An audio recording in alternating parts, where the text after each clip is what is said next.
The morning mist clung to the mountains like secrets waiting to be told. Elena Martinez adjusted her rifle scope and watched the valley below through the cracked window of the abandoned farmhouse. 3 months had passed since her father's death, and the world still felt wrong without him. Miguel Ghost. Martinez had been a legend among the resistance fighters. They called him Ghost because he could appear and disappear like smoke, striking enemy camps and vanishing before anyone knew what hit them. But legends die just like ordinary men, and Miguel had died protecting a village from government soldiers who burned homes and killed families for sport. Elena was 22, with her father's dark eyes and steady hands. She had learned to shoot before she could properly write her name. Miguel had taught her that a gun was a tool, like a hammer or a knife, and like any tool, it was only as good as the person using it. "You have the gift, mija," he used to say, while cleaning his old rifle. "But having steady hands means nothing if your heart is not steady too." Now, Elena's heart felt anything but steady. It felt like a storm trapped in a cage. The government forces had been searching for Ghost's hideout for years. They never found it because Miguel was too smart, too careful. But now they were looking for something else. They were looking for his daughter. Word had spread through the mountains that Ghost had trained someone to take his place. The soldiers were scared, and scared soldiers did stupid things. Elena heard the truck engines before she saw them. 3 military vehicles wound their way up the mountain road, kicking up dust clouds that could be seen for miles. She counted 12 soldiers, maybe more. They moved with the confidence of men who believed they were hunting a scared girl hiding in the wilderness. They were wrong about the scared part. Elena had been expecting them. Her father's network of informants still fed her information, even in death. Maria, who sold vegetables in the town market, had whispered that soldiers were asking questions about Miguel's family. Carlos, who repaired radios, had overheard officers planning a sweep of the mountain villages. The farmhouse had belonged to the Herrera family before the war scattered them to other countries. Now, it served as one of many safe houses that Miguel had prepared. Hidden weapons, emergency supplies, and multiple escape routes. Elena knew every board that creaked, every shadow that could hide a person. She watched the soldiers surround the building. Their leader was a captain named Rodriguez, a thin man with nervous eyes who had been hunting Miguel for 2 years. Rodriguez thought he was smart, but he made the same mistake many men made. He saw a young woman and assumed she would be easy prey. Through her scope, Elena could see Rodriguez giving hand signals to his men. They would breach the front door while others covered the windows. Standard tactics that might work against ordinary people. But Elena was Miguel Martinez's daughter, and Miguel had taught her that standard tactics were predictable, and predictable enemies were dead enemies. She let them come. The front door exploded inward as soldiers rushed inside, shouting commands and sweeping their weapons left and right. They found empty rooms and dust-covered furniture. Elena watched from the hidden compartment her father had built beneath the floorboards of the back room. It was cramped and dark, but it had a perfect view of the main room through tiny holes drilled in the wood. "Search everything," Rodriguez ordered. Elena controlled her breathing the way Miguel had taught her. Slow and steady. In through the nose, out through the mouth. Never rush. Fear makes people rush, and rushing gets people killed. 2 soldiers stomped directly over her hiding spot. One of them was young, maybe 19, with shaking hands and wide eyes. The other was older, a sergeant, with scars on his face and steady movements. The sergeant knew what he was doing. The young one would probably shoot at shadows. "Captain," the sergeant called out. "We found something." Elena's stomach tightened. They had discovered the false wall where she kept some of her father's weapons. Not the main cache, but enough to confirm they were in the right place. Rodriguez examined the hidden compartment, running his fingers along the edges. Ghost was here. This is his work. He turned to his men. "She knows we're coming, probably watching us right now. The captain was smarter than Elena had hoped. "Burn it," Rodriguez ordered. "Burn everything. If she's hiding here, the smoke will flush her out. If she's not, we destroy another one of Ghost's safe houses." Elena's jaw clenched. The Herrera family had loved this house. They had raised 4 children here, celebrated birthdays and holidays. It was wrong to burn it. But wrong things happened every day in war zones. She waited until the soldiers moved outside to prepare their fire. Then she moved. The hidden exit led to a storm drain that Miguel had expanded into a tunnel.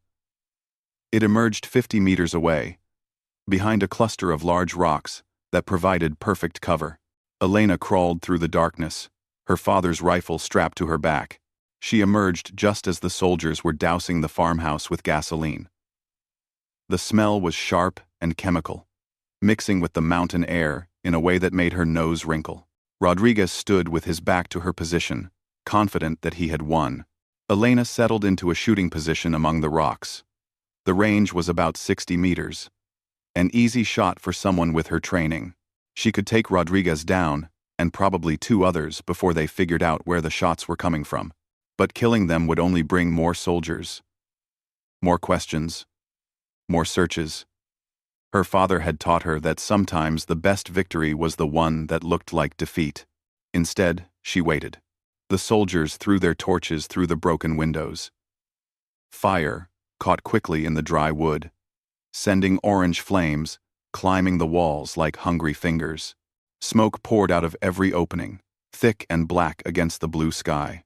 Rodriguez watched his men work, satisfied that he had eliminated another piece of the Ghost's legacy. What he didn't know was that Elena had removed everything important from the house the day before. The hidden weapons were already relocated to other caches. The intelligence documents were safely buried elsewhere. All he was burning was empty rooms and old furniture. "Sir," the young soldier said, pointing at the flames. "What if she was inside?" W. "Then our job just got easier," Rodriguez replied. Elena felt anger rise in her chest like the heat from the burning house. These men had no honor. They killed families, burned homes, and smiled while they did it. They served a government that treated its own people like enemies. But anger was dangerous. Miguel had taught her that too.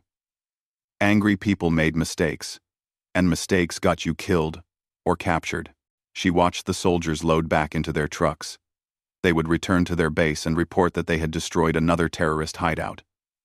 Rodriguez would probably get promoted for his initiative. The cycle would continue. As the truck engines faded into the distance, Elena stood among the rocks and watched the farmhouse burn. The flames reminded her of the night her father died. Government forces had surrounded the village of San Miguel while families slept. They were looking for resistance fighters, but they killed anyone who got in their way. Miguel could have escaped. He was already moving toward the tree line when he heard the children screaming. Elena begged him to keep running, but he turned back. A man who runs while children die is no man at all, Mija. He had saved 12 people that night before Rodriguez's bullets found him. Elena touched the small silver cross her father had given her on her 15th birthday. It had belonged to her grandmother, a woman who had raised 6 children during another war in another time. The cross was warm against her fingers, heated by her body and her memories. The fire was dying down now, leaving only blackened walls and smoking timbers. The Herrera house was gone, but its destruction had served a purpose. Rodriguez thought he was winning, which made him dangerous, but also predictable. Elena shouldered her rifle and began the long walk to her real hideout, a cave system that Miguel had prepared deep in the mountains. It was there that she would plan her next move. Rodriguez wanted to find Ghost's daughter. She would give him exactly what he was looking for. Numbers. Number 4. The mountain trail was narrow and rocky, winding through pine trees that smelled like Christmas morning.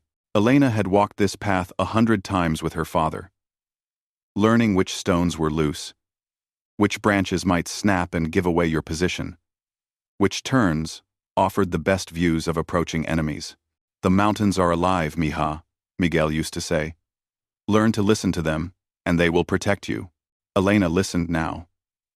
She heard the wind in the trees, the distant call of a hawk, the rustle of small animals in the underbrush. Normal sounds. Peaceful sounds. No engines, no radio chatter, no boots on stone. The cave entrance was hidden behind a waterfall that dropped 30 feet from a shelf of rock above. You had to know exactly where to look to find the narrow gap that led inside. Miguel had discovered it during his own father's war, when he was just a boy running from different soldiers who served a different government.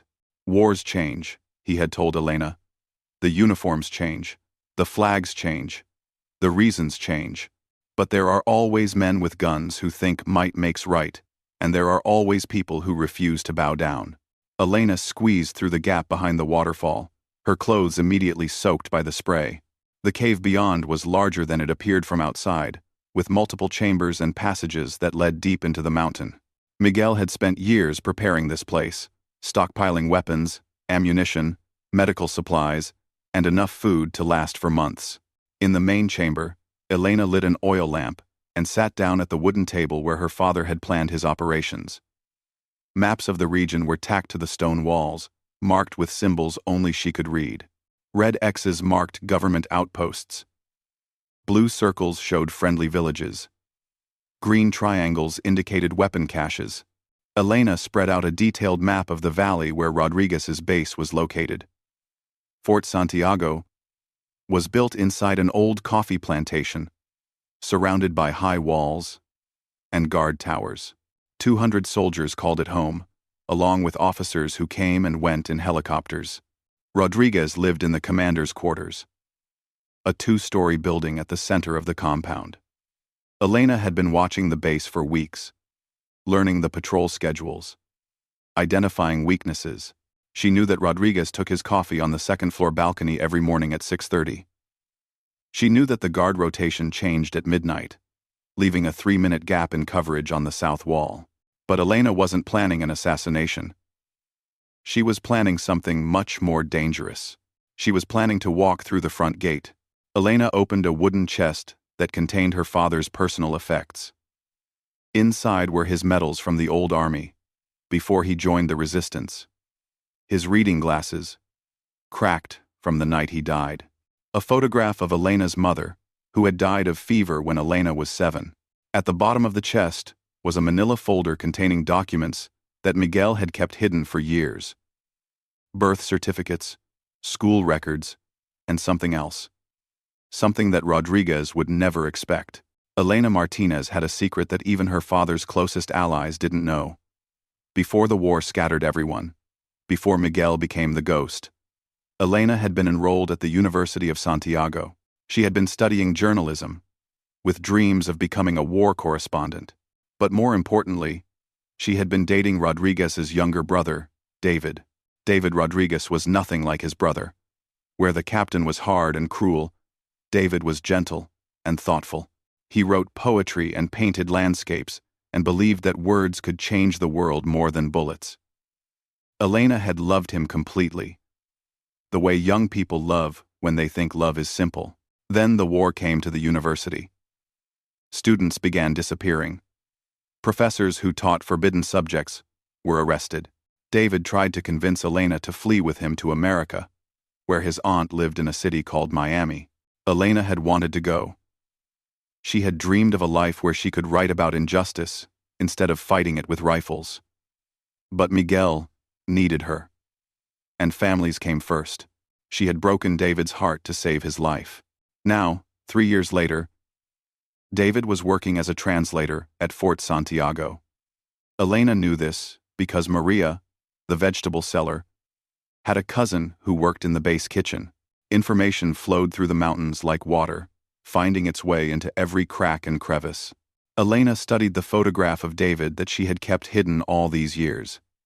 He was smiling, holding a book of poetry they had read together under the old oak tree on campus. His eyes were the same warm brown as his brother's, but without the coldness that war had put there. Tomorrow, Elena would use David's love to destroy his brother's career. She would walk into Fort Santiago as Elena Herrera, a refugee seeking asylum. She would claim that government soldiers had burned her family's farm, and that she had information about Ghost's daughter. She would ask to speak with Captain Rodriguez personally, as a frightened civilian who had heard he was a fair man. Rodriguez would see a young woman in peasant clothes, dirty from days of hiding in the mountains. He would see an opportunity to finally capture the Ghost's daughter. He would never suspect that the Ghost's daughter was sitting across from his desk, close enough to kill him with her bare hands. But Elena wouldn't kill him. She had a better plan. Elena spent the evening cleaning her father's rifle and preparing for the most dangerous performance of her life. She would have to become someone else completely. Not the trained fighter Miguel had raised, but a simple farm girl who had never held a gun. Outside the cave, the waterfall continued its eternal song, washing away the smoke and ash of the burned farmhouse. Soon, the rains would come, and new grass would grow where the building had stood. The mountains had a way of healing themselves, given time. Elena touched her father's cross one more time and whispered a prayer for courage. Tomorrow she would walk into the lion's den, armed with nothing but her wits and her enemy's arrogance. Miguel had always said that the most dangerous weapon was the one your enemy couldn't see coming. Elena woke before dawn to the sound of rain against the cave entrance. The storm had arrived earlier than expected, turning the mountain paths into rivers of mud and making travel dangerous. Perfect weather for a desperate refugee seeking shelter. She had spent hours the night before transforming herself. Gone was the confident fighter who had watched Rodriguez burn the farmhouse. In her place stood a frightened young woman named Elena Herrera, whose family farm had been destroyed by government forces. The clothes came from a trunk Miguel had kept for disguises. A faded blue dress that had belonged to a schoolteacher. Worn shoes with holes in the soles. A thin shawl that had seen better years. Elena rubbed dirt into the fabric and tore small holes to make everything look authentic. She hid her father's rifle in the cave and took only a small knife, the kind any farm girl might carry for cutting vegetables. Her hands, scarred from years of weapon training, were covered by thin gloves with the fingertips cut off. Poor people couldn't afford complete gloves. Elena practiced her new voice while she walked down the mountain. Higher pitched than her normal tone, with the accent of someone who had never traveled far from home. She rehearsed her story until it felt like memory. Her name was Elena Herrera. Her family had grown coffee and corn on a small farm near the village of Santa Rosa. Government soldiers had burned everything, killed her father and brothers, and she had barely escaped. The story was close enough to truth that she could make herself cry while telling it. Fort Santiago rose from the valley floor like a concrete mountain, its walls gray and forbidding in the morning rain. Guard towers stretched toward the cloudy sky, each one manned by soldiers who watched the approaches with binoculars and rifle scopes. Elena approached from the east, stumbling occasionally like someone exhausted from days of hiding in the wilderness. She kept her head down and her shoulders hunched, the posture of a victim rather than a predator.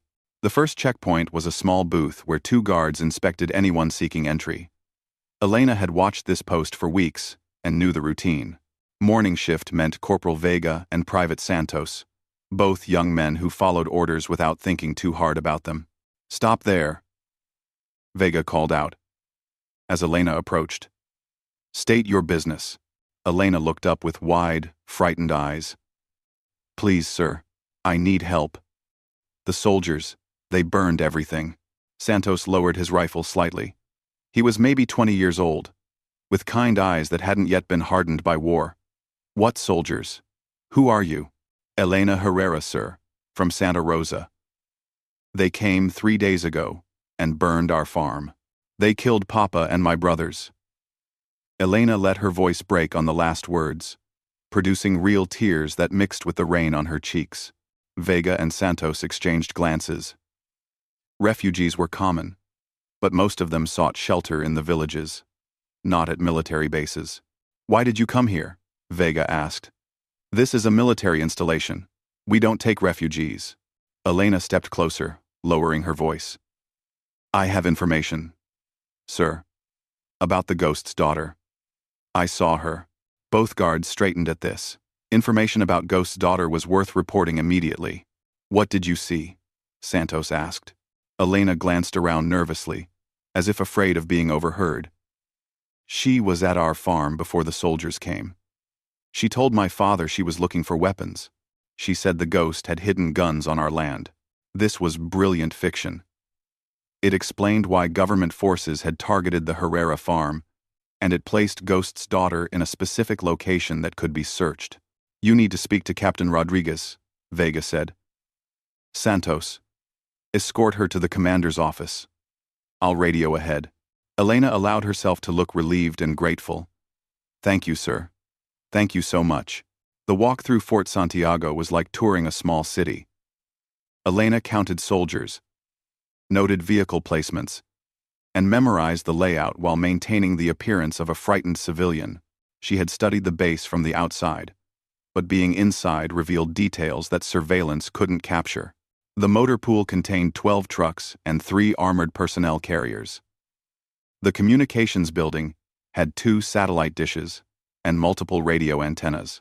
The barracks could house at least 300 soldiers, though Elena estimated current occupancy at around 200 based on the number of men she saw. Most importantly, she spotted the ammunition depot, a concrete bunker built into the hillside, with heavy steel doors and round-the-clock guards. If Elena could get inside there, she could cripple the base's entire operation. Santos led her through the main compound toward the commander's building. Soldiers they passed looked at Elena with curiosity but not suspicion. She was just another refugee with information to sell. The captain will want to hear everything, Santos said as they climbed the steps to the commander's office. Don't leave anything out. Elena nodded eagerly. I'll tell him everything I remember. Also, the building's interior was cleaner than Elena had expected. Polished floors, painted walls, and the smell of coffee and cigarettes.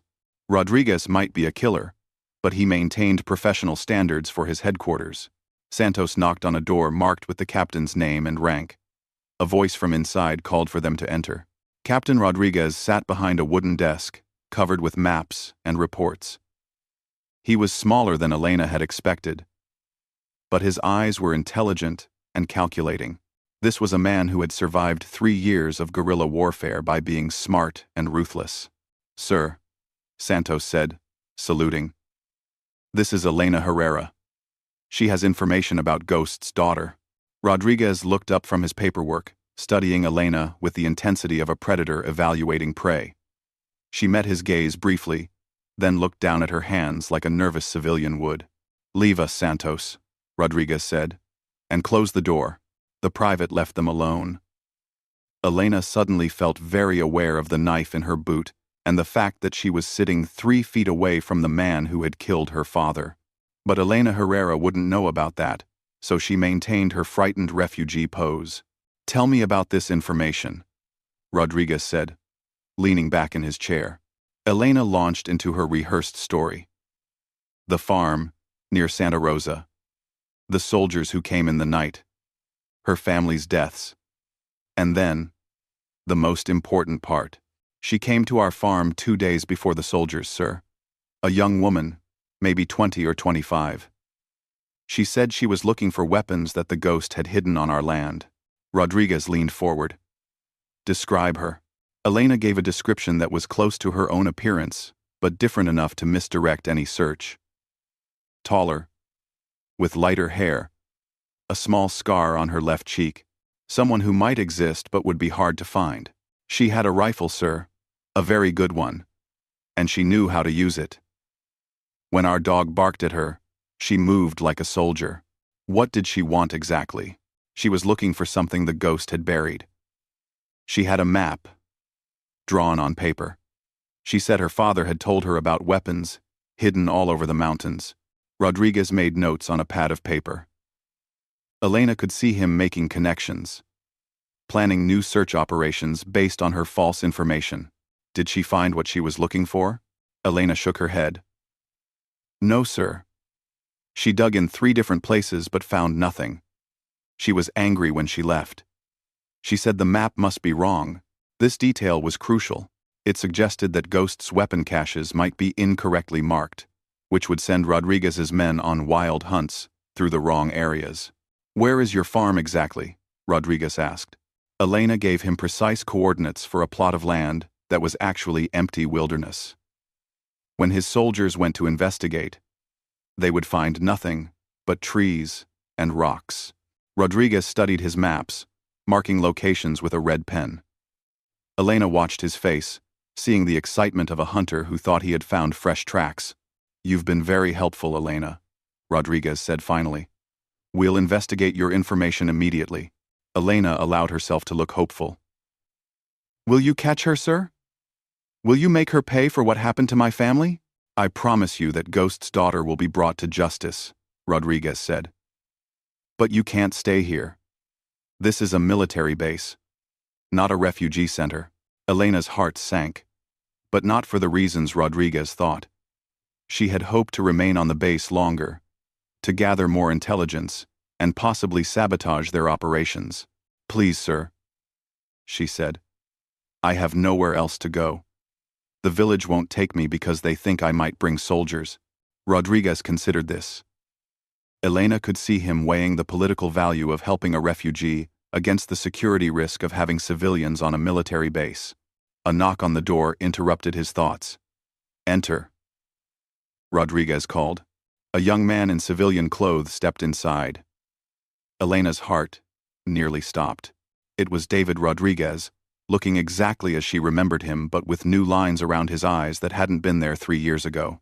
Miguel, David said to his brother, using his first name rather than rank. I heard we had a refugee with information about the ghost case. Elena kept her eyes down, praying that David wouldn't recognize her voice or posture. 3 years was a long time, and people changed, but love had a way of recognizing what it had lost. David, this is Elena Herrera, Rodriguez said. She's provided valuable intelligence about Ghost's daughter. Elena, this is my brother David. He works as our civilian liaison and translator. David extended his hand toward Elena. She had no choice but to look up and take it. Their eyes met for exactly 2 seconds. Elena saw recognition flicker across David's face, followed immediately by confusion and something that might have been fear. But he was smart enough to keep his expression neutral. Pleased to meet you, Miss Herrera, David said, his voice carefully controlled. Elena nodded politely. Thank you, sir. Rodriguez didn't notice the tension between them. He was already planning his operations based on Elena's false intelligence. David, can you help Miss Herrera find temporary shelter in town? She's provided valuable service to our mission. Of course, David said. There's a church that takes refugees. Father Martinez runs it. Elena almost smiled at the irony. Father Martinez had been one of Miguel's most reliable allies, passing information and hiding resistance fighters when necessary. That's very kind, Elena said. I'm grateful for any help. Rodriguez stood, indicating that the meeting was over. We'll investigate your information immediately. If Ghost's daughter is in the area, we'll find her. Elena rose as well, keeping her posture submissive. Thank you for believing me, sir. I hope you catch her. David led Elena out of the building and through the base toward the main gate. They walked in silence for several minutes, both pretending to be strangers while Elena's mind raced with possibilities. When they were out of earshot of other soldiers, David finally spoke. Elena Martinez, what in God's name are you doing here? Elena glanced around, making sure they weren't being watched. I'm Elena Herrera, a refugee from Santa Rosa. I've never heard of any Elena Martinez. David stopped walking and turned to face her. Don't play games with me. I know your voice, your walk, the way you hold your head when you're thinking. Why are you in my brother's office telling lies about Ghost's daughter? Elena met his eyes directly for the first time since he had entered the room. She saw the same gentle intelligence that had made her fall in love with him, but also a new hardness that came from living in a war zone. Because I am Ghost's daughter, she said quietly. David's face went pale. He opened his mouth, then closed it, looking around to make sure no one had heard her confession. That's impossible, he whispered. Miguel Martinez never had children. Everyone knows that. Elena pulled the silver cross from beneath her dress. David recognized it immediately. She had worn it every day when they were together, and he had asked about it many times. "My grandmother's cross," Elena said. "You used to tease me about never taking it off." David stared at the jewelry, and Elena saw the moment when all the pieces fell into place in his mind. Elena Martinez, the journalism student he had loved. Elena, daughter of Miguel, Ghost Martinez, the most wanted man in the region. "You lied to me," David said. "For 2 years, you lied about who you were." "I lied to protect you," Elena replied. "What would have happened if people knew you were dating the Ghost's daughter?" David had no answer for that. They both knew that association with Miguel Martinez was a death sentence. "Why are you here now?" David asked. "Why risk coming to the base?" Elena looked toward the commander's building, where Rodriguez was probably already planning operations based on her false intelligence. "Because your brother killed my father, and I'm going to make him pay for it." David's eyes widened. Miguel was killed in a firefight at San Miguel village. Multiple shooters. Resistance fighters. Defending civilians. Miguel could have survived if he hadn't tried to play hero. "He died protecting children," Elena said. "Your brother shot him in the back while he was carrying a 6-year-old girl to safety." "That's not what the report said." The report was a lie. David looked torn between loyalty to his brother and his memories of the woman he had once loved. Elena could see the internal battle playing out across his features. "Even if that's true," David said finally, "what can you possibly do against an entire military base?" Elena smiled, and for the first time since entering Fort Santiago, she allowed David to see the predator beneath the refugee disguise. "I'm going to do exactly what my father would have done," she said. "I'm going to turn their strength against them." They had reached the main gate. The guards waved at David, recognizing the captain's brother. Elena waved back like a grateful refugee being helped by kind soldiers. "Don't do anything foolish," David said, as they stepped outside the base perimeter. "Define foolish," Elena replied. "Getting yourself killed for revenge." Elena touched his arm gently. "I'm not planning to die, David. But I'm not planning to let your brother continue murdering innocent people either." David looked back toward the base, then at Elena. "There's something else you should know. Miguel isn't planning to stay at Fort Santiago much longer. There are rumors of a promotion, a transfer to the capital. If you're going to do something, it has to be soon." Elena felt ice form in her stomach.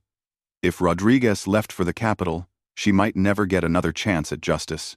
How soon? Maybe a week, 2 at most. Elena nodded, her mind already racing with new plans. A week was enough time, if she was smart and careful. "Thank you for telling me," she said. David grabbed her hand as she started to walk away. "Elena, don't throw your life away. Whatever Miguel did wrong, whatever crimes he's guilty of, killing him won't bring your father back." Elena looked at their joined hands, remembering how safe she had felt when David held her during their university days.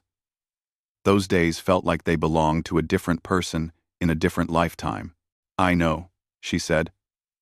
"But some things are more important than being safe." She pulled her hand free and walked away down the muddy road toward town, leaving David standing in the rain outside his brother's fortress. She didn't look back, but she could feel his eyes on her until she disappeared around a bend in the road. Father Martinez's church was exactly where Elena expected it to be, in the center of the small town that had grown up around the military base. It was a modest building with whitewashed walls and a bell tower that had seen better decades. Elena pushed through the heavy wooden doors and found herself in a sanctuary that smelled of candle wax and old wood. An elderly priest was arranging flowers on the altar, moving slowly but with the precision of someone who had performed the same tasks for many years. "Father Martinez," Elena called softly. The priest turned, and Elena saw a face she remembered from her childhood. Father Martinez had been a young man when Miguel first brought Elena to meet him, back when she was 8 years old and still mourning her mother's death. "Yes, my child?" the priest said, not recognizing her after so many years. Elena pulled back the hood of her shawl. "It's Elena, Father, Miguel's daughter." Father Martinez's eyes widened, and he quickly looked around to make sure they were alone in the church. "Elena," he whispered, crossing himself. "What are you doing here? This town is crawling with soldiers." "I know, Father. I've been inside their base." Father Martinez nearly dropped his flowers. "Inside Fort Santiago? Child, have you lost your mind?" Elena quickly explained her plan, watching the old priest's face cycle through expressions of shock, admiration, and terror. "You cannot be serious," Father Martinez said when she finished. "You want to destroy the ammunition depot from the inside? Elena, that's suicide." "Not if I do it right," Elena replied. "I've been planning this for months, Father.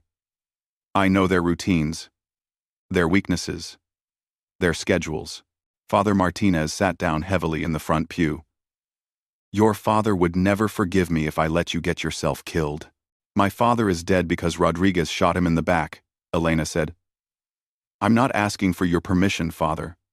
I'm asking for your help." The priest was quiet for a long moment, staring at the crucifix above the altar. Elena could see him wrestling with his conscience, balancing his duty to preserve life against his knowledge of the evil that Rodriguez represented.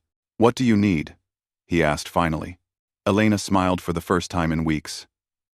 "A place to stay tonight, and an introduction to your cousin who works in the base kitchen." Father Martinez looked at her with the expression of a man watching someone walk toward a cliff, but he nodded. "God help us both," he said quietly. Elena woke in the church basement before dawn, her father's words echoing in her mind from a dream she couldn't quite remember. Outside, the rain had stopped, leaving the world clean and quiet. Today would be the day Rodriguez learned what happened when you killed a legend's daughter. Father Martinez's cousin Maria worked in the base kitchen, a round woman with kind eyes and hands scarred from years of cutting vegetables and washing dishes. She had agreed to help Elena after hearing what Rodriguez had done to the village of San Miguel. "My nephew lived there," Maria had explained the night before. 8 years old, shot trying to hide behind his mother's skirt. The plan was elegant in its simplicity. Elena would return to Fort Santiago as a kitchen worker, hired through Maria's recommendation. She would work for 3 days, learning the routines and gaining access to restricted areas. On the 4th night, when the ammunition depot received its weekly supply delivery, she would plant the explosives her father had taught her to make. But first, she needed the right materials. Elena left the church before sunrise and walked to an abandoned gas station 2 miles outside town. Miguel had hidden supplies throughout the region, caches that only Elena knew about. This one was concealed beneath a concrete slab behind the building, accessible only if you knew which stone to lift. Inside a waterproof container, Elena found what she needed: military explosives that Miguel had captured from government convoys, carefully preserved and still potent after months underground. Detonators, wire, and a timer mechanism salvaged from an old radio. Elena had watched her father prepare dozens of bombs over the years. He had made her practice until she could build them with her eyes closed, emphasizing that explosives demanded respect and precision. "One mistake," Miguel had always said, "and you become part of the explosion instead of the person who caused it." Elena assembled the device in the ruins of the gas station, her fingers steady despite the magnitude of what she was attempting. The bomb was small enough to hide in a lunch basket, but powerful enough to destroy an entire building. She wrapped the explosive carefully in cloth and placed it inside a woven basket that Maria had given her. To anyone watching, she would appear to be carrying food to supplement the base kitchen's morning preparations. The walk back to Fort Santiago felt different this time. Elena was no longer Elena Herrera, the frightened refugee. She was Miguel Martinez's daughter, carrying forward his mission of resistance against oppression. The guards at the checkpoint recognized her from the day before and waved her through without inspection. Elena nodded politely and continued toward the kitchen building, her basket in hand and her father's cross warm against her chest. Maria met her at the service entrance, already dressed in the white uniform of kitchen staff. She handed Elena an identical outfit and pointed toward a small changing room. "Remember," Maria whispered, "keep your head down and your mouth shut. Kitchen workers are invisible to soldiers. That's your advantage." Elena changed clothes quickly, tucking her long hair under a white cap and pinning her father's cross inside her uniform where it couldn't be seen. When she emerged, she looked like any other working woman, earning money to feed her family. The kitchen was a world unto itself, filled with steam and noise and the constant activity of preparing meals for 200 soldiers. Elena was assigned to vegetable preparation, standing at a long table with other women who chopped onions and peeled potatoes while discussing gossip from the town. "The captain's brother is back from the university," one woman said. "Maria, Elena, you remember David Rodriguez? He was studying literature or something useless like that." Elena kept her eyes on her work, but her ears focused on every word. "He's working as a translator now," another woman added. "Helps interrogate prisoners and refugees. Poor boy, having to listen to all those terrible stories." Elena's knife stilled for a moment. David was involved in interrogations. The gentle young man who wrote poetry was helping extract information from captured resistance fighters? "Better than fighting, I suppose," the first woman said. "At least he's not like his brother, killing people in the villages." Elena resumed cutting vegetables, processing this new information about the man she had once loved. War changed everyone, she supposed. Even poets had to find ways to survive. The morning passed slowly. Elena learned the kitchen routines, noted which areas required security clearance to access, and observed the patterns of guard rotation around the building.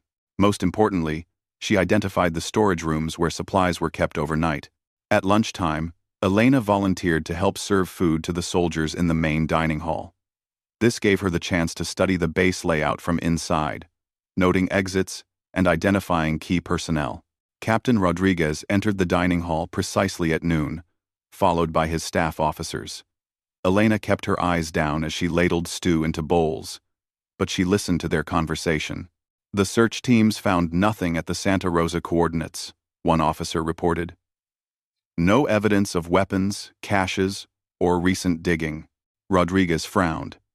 "Expand the search area. Ghost's daughter is out there somewhere, and she knows where her father's supplies are hidden."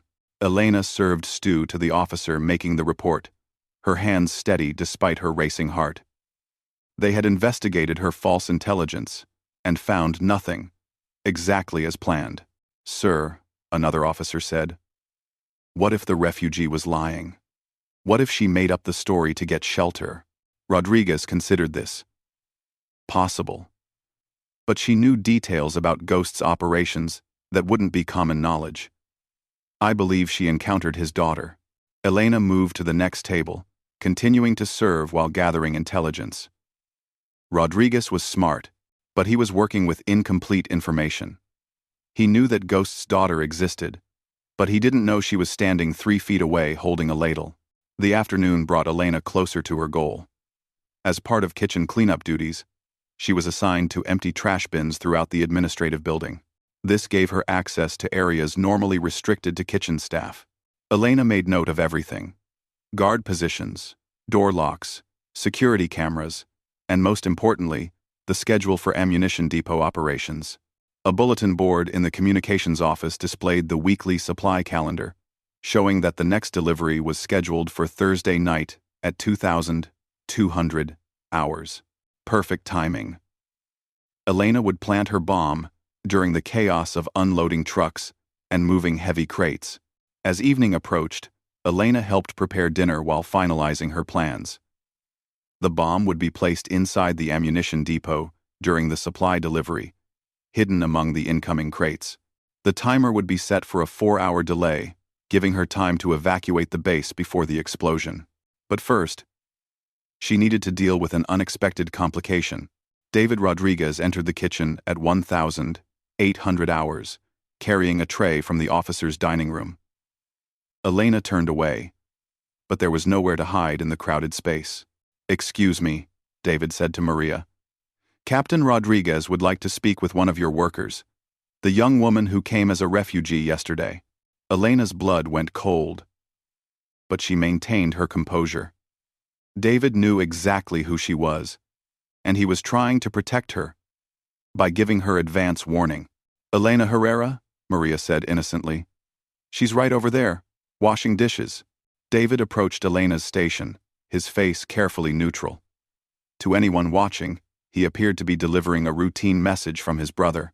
"Miss Herrera," David said formally, "Captain Rodriguez would like to see you in his office when your shift ends." Elena looked up with the frightened expression that Elena Herrera would show. "Did I do something wrong?" "Sir? Not at all.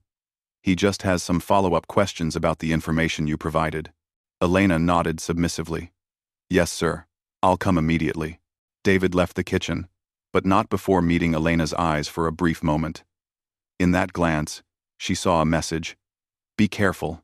Elena finished her shift mechanically, her mind racing with possibilities.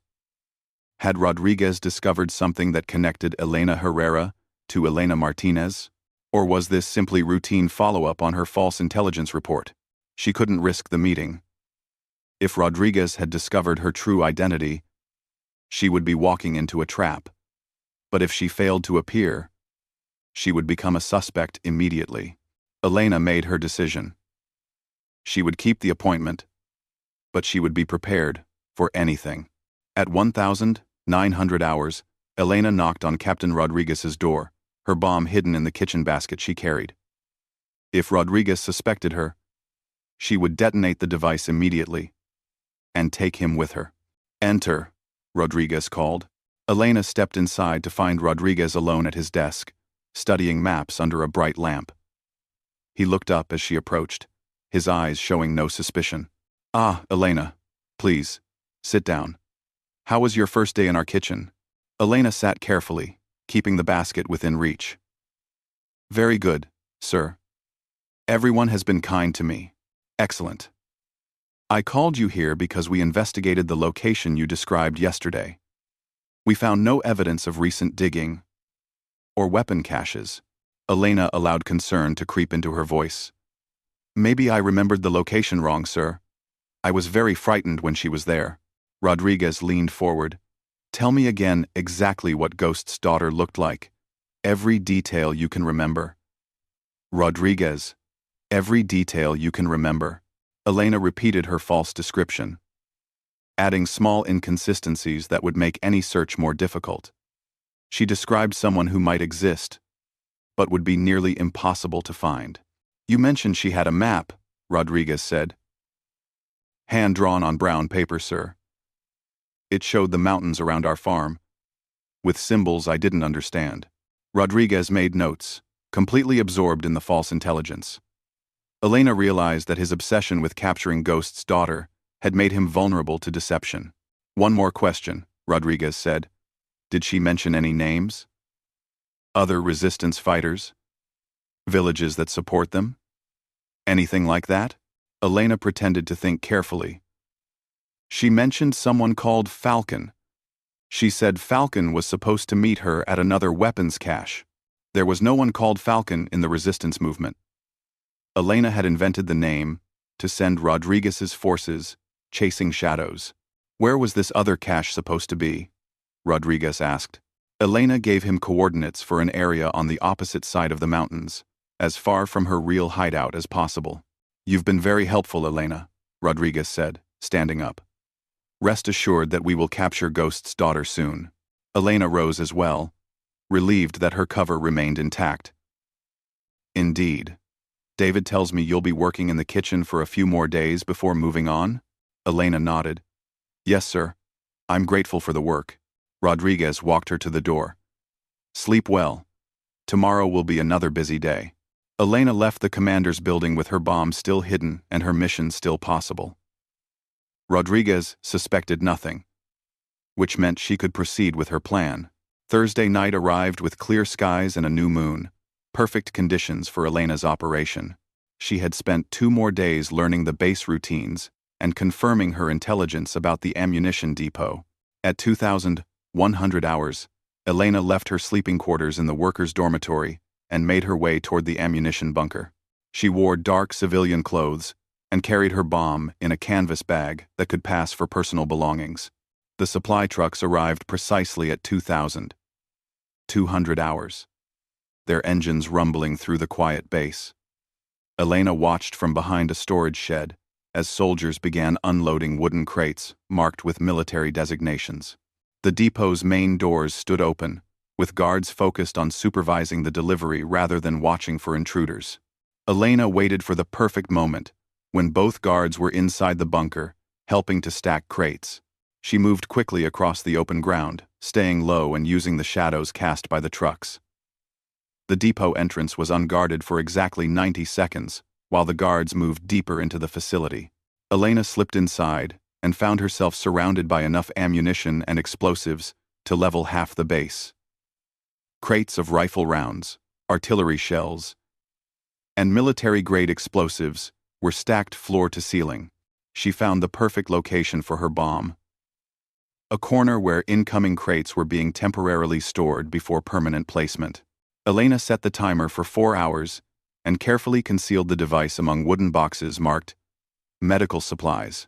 The irony wasn't lost on her. Rodriguez's men would stack weapons on top of the very bomb that would destroy them all. Elena was making her way back toward the exit when she heard voices approaching.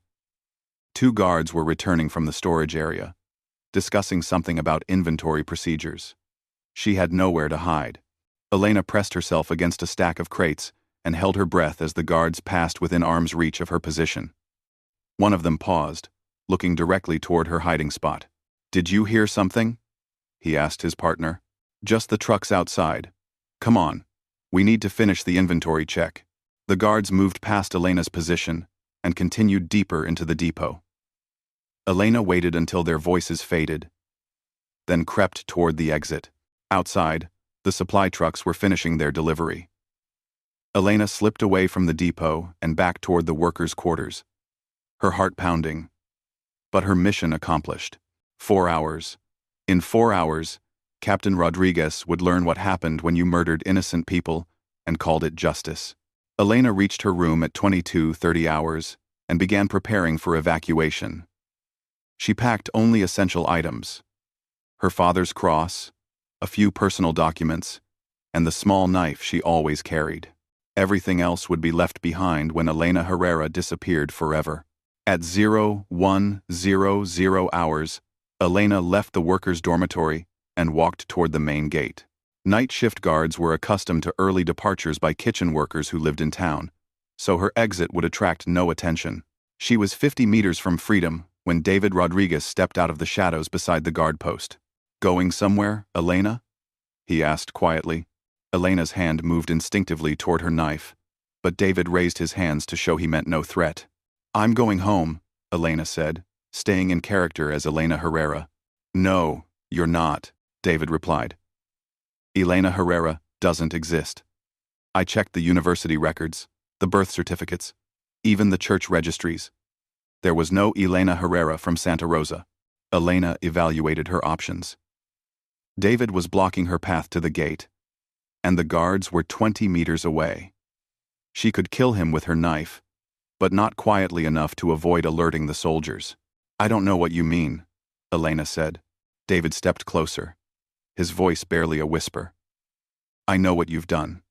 I saw you near the ammunition depot tonight. Whatever you're planning, you need to stop it now." Elena met his eyes directly. "It's too late to stop." "No, it isn't. You can still disarm whatever device you planted. No one has to die." Elena felt a moment of weakness, remembering the young man who had read poetry to her under oak trees and dreamed of changing the world with words instead of bullets. "Your brother killed children, David. He shot my father in the back while he was saving a 6-year-old girl. How many innocent people have died because men like Rodriguez think power gives them the right to murder?" "Miguel is responsible for his own actions," David said.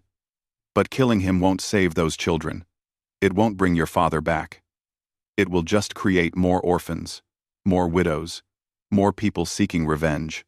Elena looked back toward the base, where Rodriguez slept peacefully in his comfortable quarters, never suspecting that justice was counting down to 0 in the building next to his office. "Some people can't be reasoned with," Elena said. "Sometimes violence is the only language they understand." "You don't believe that," David said. The Elena I knew believed in truth, in journalism, in exposing evil with words and evidence. What happened to that person? Cumbent strain. IMC. Absolution, end quote. I have to as not wasn't to, end quote. Elena touched her father's cross through her shirt. That person died with her father. No, she didn't. She's standing right here. And she still has a choice. Elena looked at David's face, seeing genuine anguish there. He knew she was right about his brother. But he couldn't accept that family loyalty sometimes meant choosing between love and justice. I'm sorry, David, Elena said. But some choices were made for us. She turned and walked away from the gate, heading not toward freedom but back into the base. David followed, confusion clear in his voice. Where are you going? To find your brother, Elena said. To look him in the eyes when he realizes who I really am. Elena walked through the sleeping base with the confidence of someone who had already accepted death. David stayed beside her, still hoping he could change her mind. They reached the commander's building at 0145 hours. Elena climbed the steps and pushed through the unlocked front door. Military bases were secure from external threats, but they rarely expected danger from within. Rodriguez's quarters were on the second floor. Elena climbed the stairs quietly, David following a few steps behind. The captain's door was unlocked. Elena entered without knocking, David close behind her. Rodriguez was asleep in his bed, fully clothed except for his boots. A pistol lay on the nightstand next to him, within easy reach but useless against an enemy he couldn't see coming. Elena turned on the bedside lamp. Rodriguez jerked awake, his hand moving automatically toward his weapon. But Elena was faster. Her knife was at his throat before he could complete the motion. Don't, Elena said quietly. Don't give me a reason. Rodriguez's eyes focused on Elena's face, then shifted to David standing in the doorway. David, what the hell is going on? Rodriguez demanded. Tell him who I am, Elena said to David. David remained silent, torn between family loyalty and moral obligation. Elena increased pressure on the knife. A thin line of blood appeared on Rodriguez's neck. My name is Elena Martinez, she said. Daughter of Miguel Martinez, the man you shot in the back 3 months ago. Rodriguez's eyes widened. Your ghost's daughter? I'm the ghost's daughter, Elena confirmed. And you killed my father while he was saving children. Your father was a terrorist, Rodriguez said, his voice steady despite the knife at his throat. He was responsible for the deaths of dozens of soldiers. Soldiers who were murdering civilians, Elena replied. Children, old people, anyone who got in their way. Rodriguez tried to sit up. But Elena pressed the knife deeper. You came here to kill me, Rodriguez said. I came here so you would know who killed you, Elena said. I want you to understand that this is justice, not revenge. Rodriguez looked past Elena to his brother. David, do something. She's going to murder me. David stepped forward, but not to help his brother. Instead, he spoke directly to Elena. You said you wanted him to know who you are, David said. He knows now. You've made your point. Elena could hear trucks starting up outside. The explosion was less than 30 minutes away, and evacuation had begun as night shift workers departed for their homes. The point isn't recognition, Elena said. The point is justice. This isn't justice, David said. This is revenge. Elena turned to look at David, keeping the knife steady against Rodriguez's throat. What's the difference? Justice follows rules. Justice gives people chances to defend themselves, to change, to make amends. Revenge just creates more violence. Like the chance your brother gave my father? Elena asked. Like the chances he gave those children in San Miguel? Rodriguez spoke up, his voice carefully controlled. I followed orders in San Miguel. We were hunting terrorists who had attacked a military convoy. The only terrorist in San Miguel was wearing a captain's uniform, Elena said. At that moment, Elena heard familiar footsteps in the hallway outside. Heavy boots moving quickly toward the room. David had betrayed her. While she was focused on his brother, David had somehow signaled for help, but the man who appeared in the doorway wasn't a soldier. It was Father Martinez, breathing hard from running and holding a radio in his hand. "Elena," Father Martinez said urgently, "you need to leave. Now." The bomb timer malfunctioned. "The explosion will happen in 10 minutes, not 30. Elena's blood turned to ice. A 10-minute timer meant the blast would occur while the base was still fully occupied. Instead of destroying military supplies, her bomb would kill sleeping soldiers in nearby barracks. "That's impossible," Elena said. "I built the timer myself. The old radio parts were unreliable," Father Martinez said.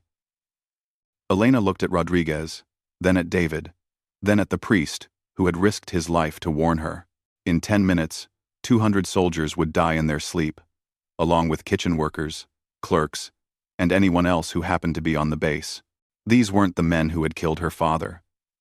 They were mostly young conscripts who had joined the army, because they needed jobs, not because they wanted to murder civilians. Elena pulled the knife away from Rodriguez's throat. "Where exactly did you plant the device?" David asked, understanding immediately what had to be done. "Ammunition depot, southeast corner, behind crates marked medical supplies," Elena said. David was already moving toward the door. "Miguel, evacuate the base. Sound the alarm for fire drill. Equipment malfunction. Anything. Get everyone away from the depot." Rodriguez sat up, blood trickling from the small cut on his neck. "You planted a bomb in my ammunition depot?" 8 minutes, Elena said. Rodriguez grabbed his boots and pistol, his training taking over despite the shock of the situation. "David, get to the communications center. Tell them to sound general evacuation, Sector 7 emergency. Move." The 3 men ran from the room, leaving Elena alone with the weight of her choices. She had come here to kill one guilty man, and found herself trying to save 200 innocent ones. Elena followed them outside, where alarms were beginning to wail across the base. Soldiers stumbled from their barracks, confused but responding to training by moving toward evacuation points. Elena ran toward the ammunition depot, hoping she might still be able to disarm the bomb.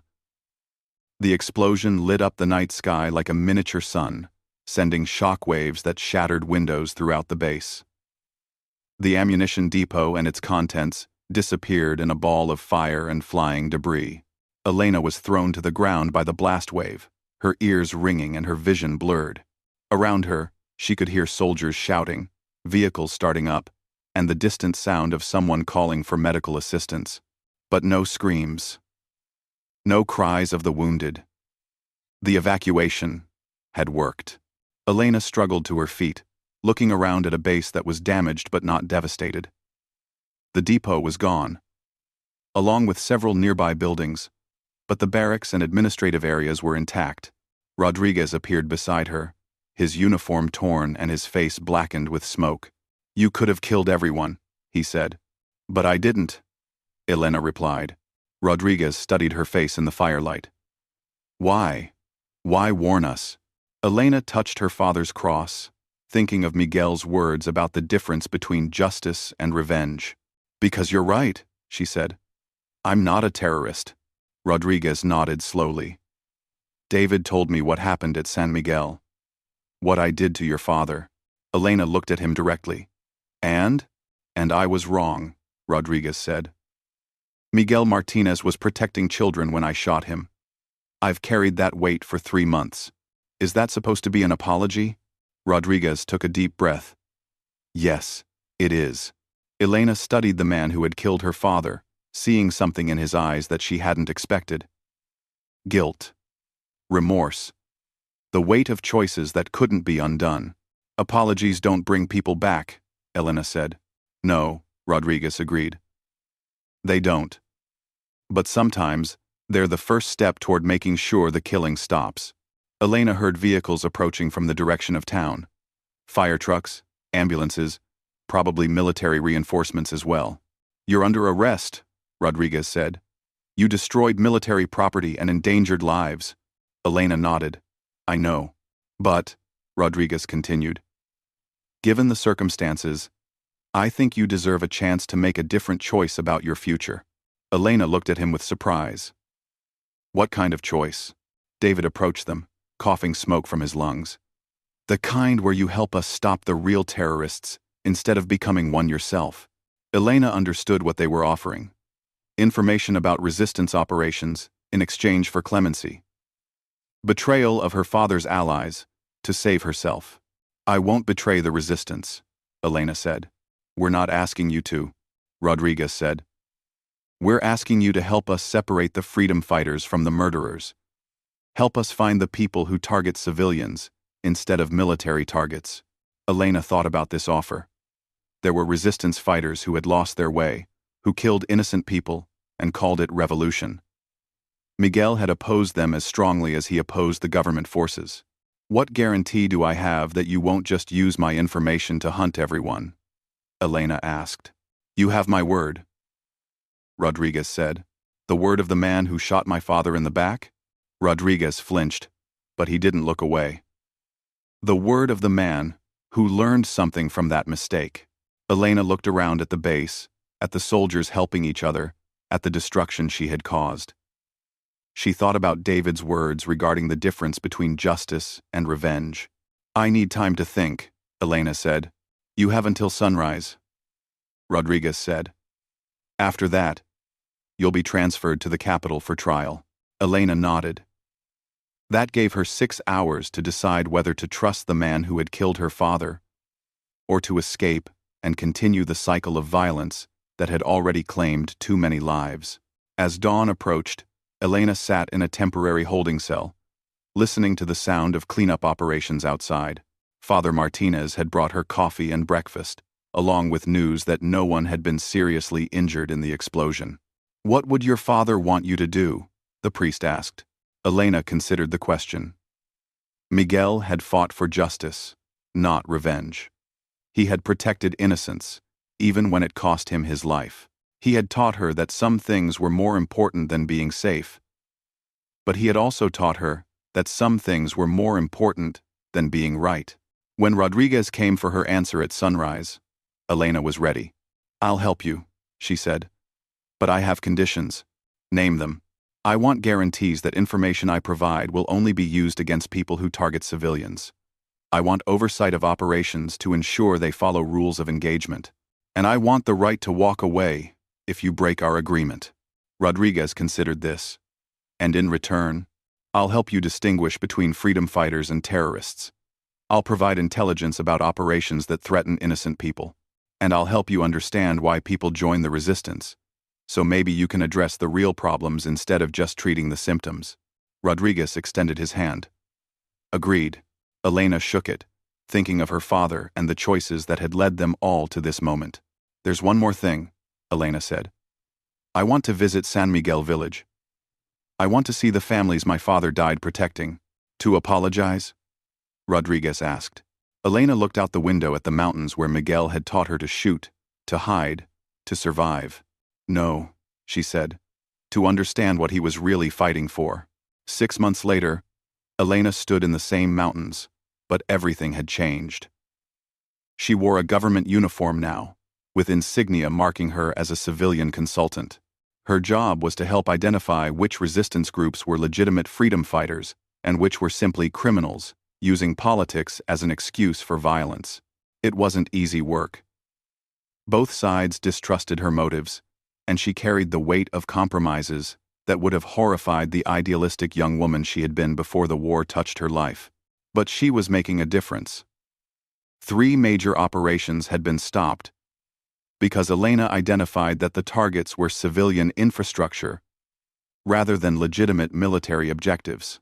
2 resistance groups had agreed to peace talks because Elena convinced them that the government was serious about reform. Captain Rodriguez had kept his word about rules of engagement and oversight. He had also kept his promise about addressing root causes, working with civic leaders to improve conditions in villages that had supported the resistance. David had returned to the university, where he taught literature and wrote articles about conflict resolution. Sometimes he visited Elena when she was in town for briefings, and they would drink coffee and talk about books instead of bombs. Elena's relationship with David would never be what it once was.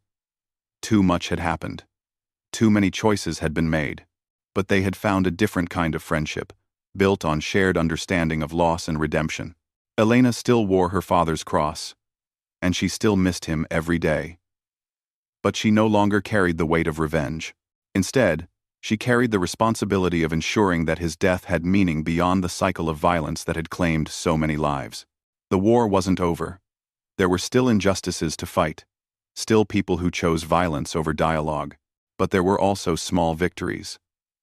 Moments when enemies chose to see each other as human beings, rather than targets.